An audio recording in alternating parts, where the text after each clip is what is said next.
Aika dilahirkan sebagai anak istimewa. Mata kirinya mengalami kebutaan sejak kecil lagi.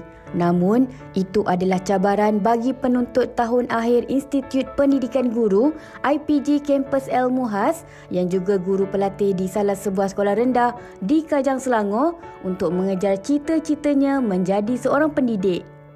Nur Aika Shakira Mansur, 23 tahun atau lebih mesra disapa Aika ini, mengaku pernah digelar dengan panggilan yang tidak elok didengari seperti Lanon, Orang Buta dan Dajjal. Baginya, zaman kanak-kanak adalah episod paling sukar. Aika yang aktif di laman sosial TikTok juga banyak berkongsi pengalaman dan berinteraksi dengan orang ramai bagi membina keyakinan diri. Bukan untuk meraih simpati, malah tidak pernah menyurut kekurangan diri, membuatkan gadis ini mendapat pujian warga maya dengan usaha dan inisiatif yang dilakukan. Bakal guru yang berasal dari Besut Terengganu ini sentiasa berfikiran positif dan menjadikan anak-anak muridnya sebagai pembakar semangat untuk terus melakar kejayaan dalam bidang yang diceburi. Baik, kekurangan menjadikan kekuatan buatnya. Dan hari ini kita berbangga kerana kita bersama-sama dengan gadis yang cantik molek ini dari Besut Terengganu.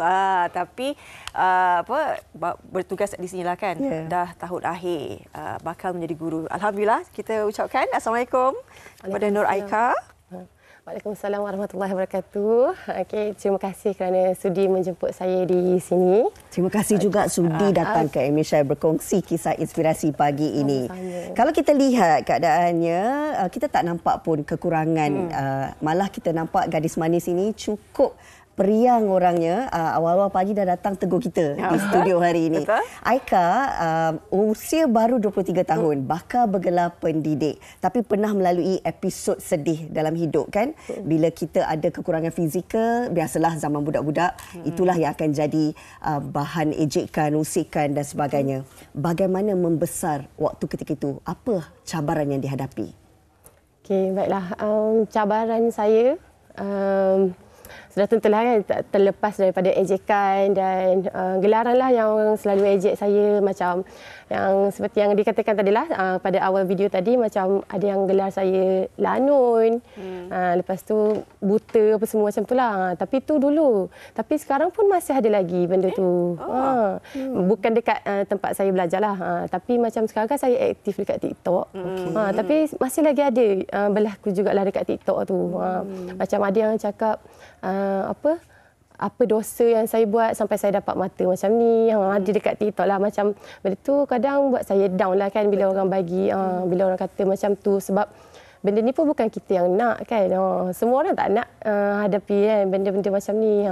Jadi bagi saya sebenarnya, kalau dulu-dulu lah masa sekolah rendah kan, saya dapat gelaran macam tu, rasa down lah. Balik nangis dekat Umi kan. Cakap, kawan-kawan cakap macam ni apa semua, cerita-cerita. Tapi Umi macam, tak apalah, biar je, abaikan je. Gitu je lah. Maknanya keluarga adalah tunggal utama dalam memberi semangat dan motivasi dan sebagainya. Sekarang ni dah tahun akhir untuk bergelar guru. Berakhir nanti bulan 5 ya? Okey. Bagaimana persiapan? Pastinya bila Aika pun dah ada satu keberanian untuk bersama dengan masyarakat dan sebagainya. TikTok tu, TikTok tu bukan calon-calon orang. Betul. Sebab nak menerima kecaman netizen dan sebagainya. Bagaimana persiapan untuk macam kadang-kadang tadi Aika kata kadang-kadang down juga dekat TikTok cakap kan. Tapi nanti bila berdepan dengan masyarakat, di tugas dan karier dan semua. Okey, sebenarnya sekarang ni saya aktif dekat TikTok pun salah satu cara untuk saya nak membina keyakinan diri sebenarnya. Jadi bila contohlah sebelum ni kalau saya pergi sekolah, saya malu sebenarnya nak berhadapan dengan budak-budak kan. Macam sebab budak-budak dia akan selalu tanya, kenapa dengan mata cikgu macam tu kan. Jadi kita macam kadang-kadang masuk kelas tu dia jadi macam tak nak pandang budak lah. Dia macam alihkan perhatian dekat lain macam tu. Lepas tu tapi jawab je lah. Bila jawab tu ada budak yang memahami, dia akan cakap lah, oh cikgu istimewa apa semua macam tu. Jadi kita macam, oh okey, macam ada budak yang memahami. Jadi saya sekarang ni cuba mengaktifkan diri dekat TikTok tu untuk membina keyakinan diri. Sebab saya perasan bila saya buat live dekat TikTok, Dia jadi macam bila saya pergi ke sekolah tu saya lagi yakin untuk berhadapan dengan komuniti. Lagi kuat semangat. Lagi macam yakin dirilah kan sebab dekat TikTok pun ramai yang bagi kata-kata semangat lah daripada yang negatif tu. Maaf bertanya, masalah mata yang dihadapi ni, buta ni adakah sepenuhnya ataupun masih nampak? Buta sepenuhnya sejak lahir. Okey, ada membuat sebarang rawatan ataupun bagaimana, ataupun ada pandangan doktor sendiri yang pandangan doktor dia suruh tukar mata je lah. Suruh tukar mata palsu nak bagi macam nampak sama. Sebab dia kata macam sayanglah kan orang ni macam cantik tapi mata cantik macam tu.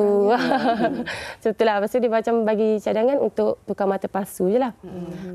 Tapi sekarang dapat juga rawatan dengan doktor untuk mata sebelah ni. Sebelah yang lagi satu lah, maksudnya sebab dia kata kita kan hanya macam bergantung dengan satu mata.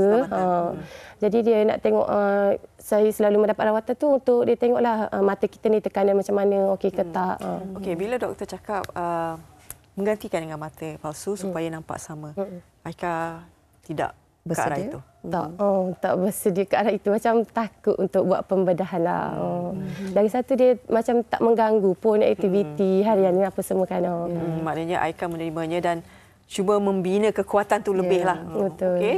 Kami hari ini sangat teruja lah. Bukan sahaja kehadiran Aika di studio ni sendirian. Ditemani oleh keluarga. Kalau kat belakang studio tu, satu keluarga datang. Katanya ibu bapa dari Besut, Terengganu. Nampak tak macam mana semangat yang diberikan untuk Aika sendiri. Bagaimana Aika rasa keterujaan Aika kan, walaupun dalam keadaan begini, ibu, ayah, adik-beradik menjadi tunggak kekuatan Aika, menjadi semangat untuk Aika sampai kita tak nampak pun kekurangan Aika. Okay, apa yang saya rasa, macam saya rasa gembiralah kan sebab keluarga saya pun beri dorongan semangat dekat saya. Macam masa awal-awal saya dapat panggilan pun kan, macam saya cakap kat umi saya macam dia kata kalau tak dapat datang tak apa, kita buat Google Meet kan. Tapi macam ramai sebenarnya lagi macam mak-mak saudara apa semua macam pergi je lah, naik je lah KL sebab saya sekarang cuti ada kat Besut. Jadi macam dia orang pergi je kan, bila lagi ada peluang macam ni boleh bagi inspirasi dekat orang lain. Jadi saya pun rasa macam banggalah kalau saya dapat memberi inspirasi dekat orang lain dekat luar sana sebab ramai je antara mereka yang masuk live TikTok saya, dia orang akan bertanya macam mana ada keyakinan diri macam ni nak buat live TikTok apa semua kan. Sebab saya pun ada kekurangan macam orang tu lah, ada kekurangan macam saya tapi tak berani nak berhadapan dengan orang lain. Selalunya apa yang dibualkan di TikTok sewaktu buat live dan sebagainya? Dibualkan dekat TikTok biasanya orang akan tanyalah pasal macam mana nak yakin dengan diri sendiri. Lepas tu kadang-kadang yang ramai tanyanya pasal mata lah, kenapa dengan mata apa semua macam tu lah. Tapi jawapan yang Aika akan memberi kepada mereka supaya macam jawapan yang sangat positif, selalunya apa yang Aika cakap? Apa yang saya selalu cakap, saya macam cakap kat dia orang macam berdamai dengan takdir. Itu je. Okey. Kita nak jemput juga kedua ibu bapa Aika dari Kita nak jemput. Siapa namanya Aika mungkin boleh kenalkan. Sila jemput. Sila puan. Sila. Cik. Mari. Sila jemput. Assalamualaikum. Jemput duduk. Dekat mic. Okey. Siapa nama puan? Jemput duduk. Saya Ruslina binti Abdul Rahman, ibu Aika. Bapanya? Abah kurang dia ada masalah pendengaran. Oh, okey. Nama ayah? Sila duduk. Kita jemput duduk. Mansur bin Yusof. Mansur bin Yusof. Ini datang dari Terengganu sejak bila? Semalam ke atau pagi tadi? Semalam baru Sejak sampai. Semalam. Okey. Bagaimana seorang ibu kan? Pastinya tadi Aika cakap kalau masa kecil kena ejek balik jumpa Umi mengadu dengan Umi. Jadi bagaimana Umi menjadi seorang insan yang paling menjadi kira macam watak utamalah dalam memberi semangat dan juga motivasi kepada Aika ini? Macam itulah, kadang-kadang tu dia balik dari sekolah kan, saya pandangin-nangis cakap orang ni dia ni. Puan rapat sikit. Dia ni tak nampak apa, buta kan. Jadi kita ni, yalah dalam hati kita yang lebih terasa dari dia kan. Jadi kita ni sebagai penguat semangat kan. Suruh je lah dia sabar macam tu je. Semuanya Tuhan kan. Kalau boleh cerita sikit lah, Aika ni anak yang macam mana sifat dia?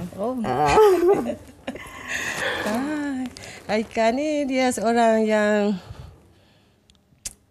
macam mana agresif lah sikit. Agresif nampak dia lemah lembut kan. Tak lah. Adalah. Ada ketika tu kalau macam dengan ejekan tu terlampau sangat tu. Dia balas balik lah. Balas balik. Okey, bagaimana sebenarnya? Memang dari kecil ke Aika ni mempunyai cita-cita untuk menjadi seorang guru? Dulu tidaklah menonjol sangatlah. Jadi masa dia ni aktif sukan kan. Masa darjah 6 tu boleh dikatakan duduk dalam kelas tu jarang-jarang sangat. Terus padang je. Aktif rupanya. Lepas tu setelah naik tingkatan 1 tu, jadi doktor pun cakap mata dia ni jadi satu lagi tu ada masalah. Jadi kita tak bagilah main. Lepas pada tu lah baru dia sungguh-sungguh lah dalam pembelajaran dia tu. Aika sendiri bagaimana kan melihat kadang-kadang setiap daripada kita ni kita tahu kita ada kelemahan kita ada kekurangan. Tapi kita selalu jadikan benda tu alasan untuk kita tak nak maju ke depan, untuk kita tak nak capai cita-cita kita. Tapi hari ini mungkin siapa yang menonton Aisyah pagi ni rasa terinspirasi mendengarkan kekuatan Aisyah sendiri, tak pernah jadikan ia sebagai satu halangan untuk berjaya. Apatah lagi nak jadi seorang pendidik ni.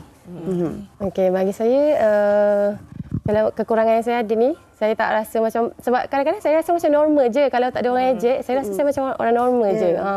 Melainkan bila dah ada orang ejek macam tu, barulah kita rasa down kan. Barulah kita rasa kita ni berbeza daripada orang lain. Kalau tak, saya rasa biasa je. Kalau tak ada yang bagi kata-kata negatif tu.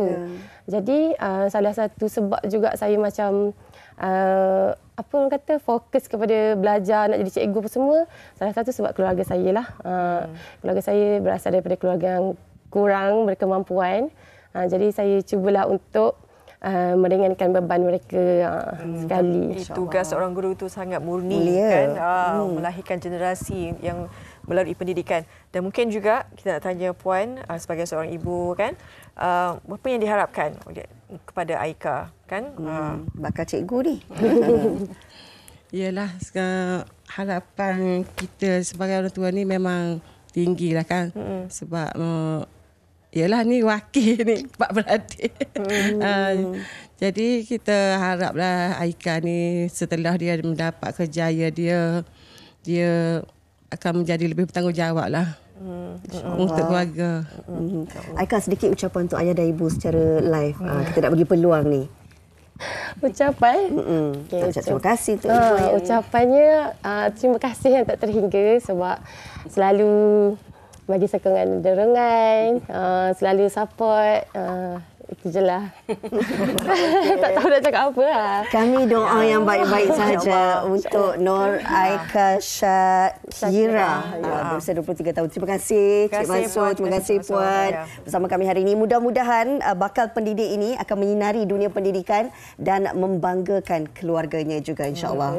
Dan juga apa yang semangat yang dibawa oleh Aika ni kan, bukan hanya untuk anak muridnya saja, tetapi kita seluruhlah rakyat Malaysia dan masyarakat sebenarnya.